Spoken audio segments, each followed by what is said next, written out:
हमारा पड़ोसी देश पाकिस्तान हमेशा भारत के खिलाफ षड्यंत्र रचने में ही लगा रहता है। इसका नतीजा हुआ है कि पाकिस्तान के लोग दाने दाने के लिए तरस रहे हैं। पाकिस्तान इन दिनों चौतरफा परेशानियों से घिरा हुआ है। राजनीतिक अस्थिरता से जूझ रहे पाकिस्तान को आर्थिक मोर्चे पर भी बुरे दिन देखने पड़ रहे हैं। हालात इतने खराब हो गए हैं कि पाकिस्तान अब दुनिया के सामने भीख मांगने को मजबूर है। वहाँ लोगों के रोज की जरूरतें पूरी नहीं हो पा रही है। लेकिन इन सब के बीच सवाल ये उठता है कि आखिर ऐसी स्थिति आई क्यों? श्रीलंका में कुछ महीने पहले जो संकट आया था उससे पाकिस्तान की सरकार ने क्यों नहीं सीखा? इन सभी सवालों का जवाब आज के वीडियो में मिलेगा, तो अपना सीट बेल्ट बांध लीजिए अच्छे से और जानते हैं पाकिस्तान के बारे में। पाकिस्तान जबरदस्त आर्थिक संकट में फंसा हुआ है। यहाँ आटे दाल की कीमतें आसमान छू रही है और लोगों के पास पैसा होने के बावजूद आटा दाल नहीं मिल पा रहा है। महंगाई अपने चरम पर पहुंची हुई है और महंगाई दर 25% तक बढ़ गई है। दूध, प्याज, नमक जैसी जरूरी सामान इतने महंगे हो गए हैं कि कई लोगों के लिए इन सब चीजों को खरीदना असंभव हो गया है। आटे दाल के लिए लोगों में मारामारी हो रही है। पिछले 50 सालों में सबसे ज्यादा महंगाई दर से गुजर रहा है आज पाकिस्तान। डॉलर की कमी की वजह से जरूरी चीजों का आयात भी नहीं हो पा रहा है। अक्सर पाकिस्तान की मदद करने वाले उसके मित्र देशों का भी उस पर से भरोसा उठ चुका है। ऐसा नहीं है कि पाकिस्तान की सरकार के सामने एकाएक इस तरह का संकट आया है। इससे पहले भी लगातार आर्थिक संकट का घंटा बजता रहा है, लेकिन भ्रष्टाचार में डूबे पाकिस्तान के नेताओं ने कर्ज लेकर देश चलाया। नवाज शरीफ से लेकर इमरान खान और अब शहबाज शरीफ तक कई सरकारें आई, लेकिन स्थिति को संभालने की किसी की तरफ से कोई कोशिश नहीं की गई। सभी कर्ज के पैसे पर अय्याशी करते रहे। अब जबकि कर्ज का लिमिट पार हो चुका है तो पाकिस्तान के दोस्त भी उसकी मदद नहीं करना चाह रहे हैं। लेकिन सवाल उठता है कि आखिर आर्थिक संकट आया कैसे? दोस्तों, जब हम पाकिस्तान में आए आर्थिक संकट के कारणों को तलाशते हैं तो सबसे पहला तात्कालिक कारण नजर आता है बाढ़।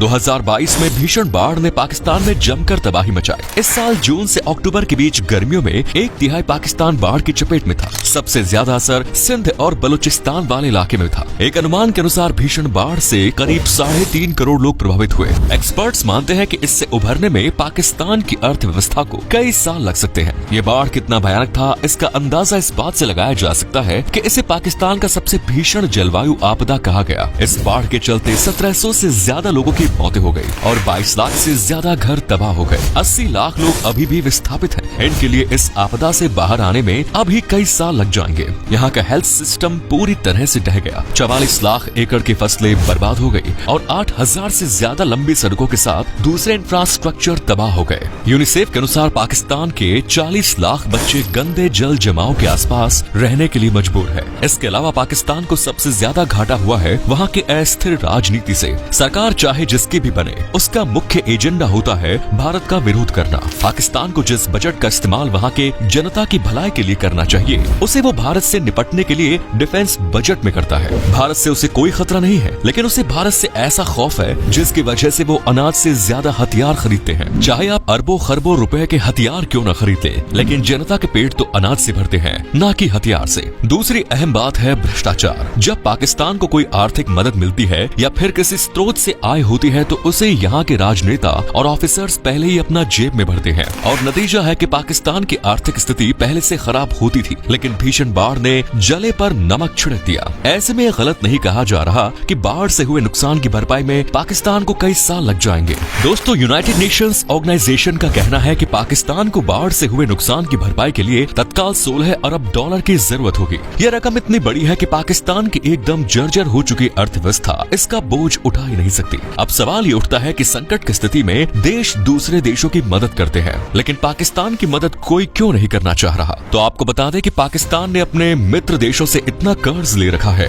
कि वे भी अब इसकी मदद करने से कतरा रहे हैं। वर्तमान में पाकिस्तान पर 274 बिलियन डॉलर का कर्ज है। उसे अगले 2 साल के लिए सालाना 20 अरब डॉलर से भी ज्यादा का कर्ज चुकाना है। 2017 में पाकिस्तान का सालाना कर्ज भुगतान 7 अरब डॉलर था, जो अब बढ़कर 20 अरब डॉलर हो गया है। पाकिस्तान के प्रधानमंत्री शहबाज शरीफ लगातार अमेरिका और सऊदी अरब जैसे देशों से मदद मांग रहे हैं। United Nations secretary general Antonio Guterres के पहल के बाद पाकिस्तान को करीब 9 बिलियन डॉलर का मदद मिलने जा रहा है। इसके लिए जेनेवा में यूएन ने फंड रेजिंग प्रोग्राम का आयोजन किया। इस्लामिक डेवलपमेंट बैंक ने 4.2 बिलियन डॉलर, विश्व बैंक ने 1.692 बिलियन डॉलर, एशियन डेवलपमेंट ने 1.31 बिलियन डॉलर और सऊदी अरब ने 8 बिलियन डॉलर देने का वादा किया। वहीं चीन और America 1 billion, European union 9.3 crore, Germany 8.8 8 और जापान $7 मिलियन देने को तैयार हुआ है। लेकिन पाकिस्तान के सामने एक बड़ी समस्या ये है कि उस पर किसी को भरोसा नहीं है,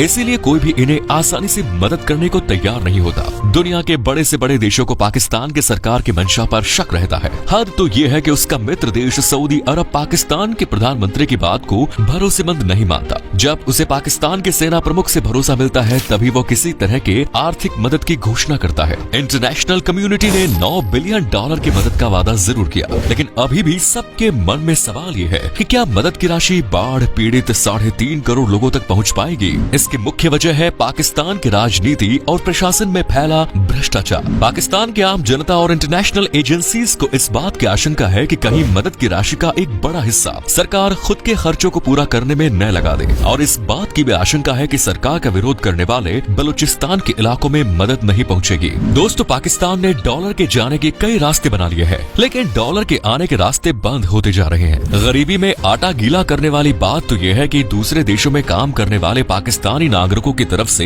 भेजी जाने वाली रकम भी लगातार घटती जा रही है। दिसंबर 2022 में सिर्फ $2 अरब रह गई, जो पिछले 2.5 साल का सबसे निचला स्तर है। इससे भी पाकिस्तान के विदेशी मुद्रा भंडार में कमी आई है। पुराने कर्ज को चुकाने के लिए सरकार के पास कोई प्लान नहीं है, वहीं नए कर्ज लेने की बेचैनी दिख रही है। ये स्थिति आज ही नहीं कई सालों से चली आ रही है। पाकिस्तान में $1 की कीमत 250 पाकिस्तानी रुपयों के बराबर पहुंच चुकी है। पाकिस्तान के विदेशी मुद्रा भंडार में सिर्फ $10.19 बिलियन बचे हैं। वहीं देश के कमर्शियल बैंकों के पास $5.8 अरब है। आयात बिल का भुगतान के लिए भी पाकिस्तान के पास जरूरी डॉलर नहीं बच रहे हैं। उसके पास सिर्फ 3 हफ्ते के आयात बिल के लिए ही फॉरेन करेंसी बची है। पाकिस्तान में फॉरेक्स फंड फरवरी 2014 के बाद सबसे निचले स्तर पर पहुंच गया है। हालात इतने खराब हैं कि अब पाकिस्तान के लिए विदेशी कर्जों के किश्त चुकाना मुश्किल हो गया है। सीधे कहा जाए तो पाकिस्तान की अर्थव्यवस्था दिवालिया होने के कगार पर पहुंच चुकी है। वो दिन दूर नहीं दिख रहा जब पाकिस्तान का हाल श्रीलंका जैसा हो जाएगा। हालांकि श्रीलंका की मदद के लिए तो भारत आगे आया, लेकिन पाकिस्तान की मदद कौन करेगा, ये सबसे बड़ा सवाल है। दोस्तों, जब भी आप बैंक से लोन निकालने जाते हैं या कुछ भी फाइनेंस कराना होता है तो सबसे पहले आपका सिविल स्कोर चेक किया जाता है। सिविल खराब होने का मतलब है कि आपने पुराने लोन का सही टाइम पर भुगतान नहीं किया। इसे ऐसे समझिए कि ये आप पर बैंक के भरोसे का सूचक है। आपको हमने ये इसलिए बताया क्योंकि पाकिस्तान का यही सिविल दुनिया की नजर में खराब है। दुनिया भर के देशों को मदद देने वाली संस्था IMF का भी पाकिस्तान पर से भरोसा हिला हुआ है। पाकिस्तान के अंदर के हालात की वजह से उसके मित्र देश चीन और सऊदी अरब भी मदद नहीं कर रहे हैं। आतंकवाद के मुद्दे पर अमेरिका का पाकिस्तान पर से भरोसा उठ ही चुका है, इसलिए वो पहले जैसी मदद नहीं दे सकता। दोस्तों, आपके मन में भी सवाल उठ रहा होगा कि पाकिस्तान क्या इस आर्थिक संकट से उभर पाएगा? तो इसका जवाब है हाँ, लेकिन इसके लिए पाकिस्तान को ऐसा करना होगा जो आज तक उसने नहीं किया, और आगे भी इसकी संभावना नजर आती है। दरअसल पाकिस्तान के आर्थिक संकट से निकलने का राज छुपा है भारत के साथ अच्छे संबंध में, लेकिन उसके लिए सबसे पहले पाकिस्तान को अपने देश में आतंकवादियों को पनाह देना बंद करना होगा। इसके अलावा उसे कश्मीर को भारत का अंग स्वीकार करना होगा और उस पर अपना दावा हमेशा के लिए छोड़ना होगा। जब भारत के साथ संबंध अच्छे हो जाएंगे तो पाकिस्तान को अपने डिफेंस बजट पर ज्यादा खर्च करने की जरूरत नहीं होगी। इसे बचे पैसों का उपयोग वहाँ की जनता के लिए किया जा सकेगा, लेकिन ऐसा होता हुआ दूर दूर तक नजर नहीं आता, और इसके साथ ही पाकिस्तान का आर्थिक संकट भी हमेशा के लिए खत्म होता नजर नहीं आ रहा। अगर पाकिस्तान भारत की मदद के बिना आर्थिक संकट से उभरना चाहे तो क्या ये संभव है? इसका जवाब भी हाँ है, क्योंकि पाकिस्तान को प्रकृति ने बहुत कुछ दिया है। पाकिस्तान की इकोनॉमी को इस देश में मौजूद सोने तांबे की खानें संकट से उभार सकती हैं। बलूचिस्तान प्रांत की खानों में सैकड़ों टन सोना भरा हुआ है। सोने तांबे के विशाल भंडार पाकिस्तान के काम आ सकते हैं। पाकिस्तान के बलूचिस्तान प्रांत में स्थित रेको दिक माइन दुनिया के सबसे बड़े सोने और तांबे की खानों में से एक है।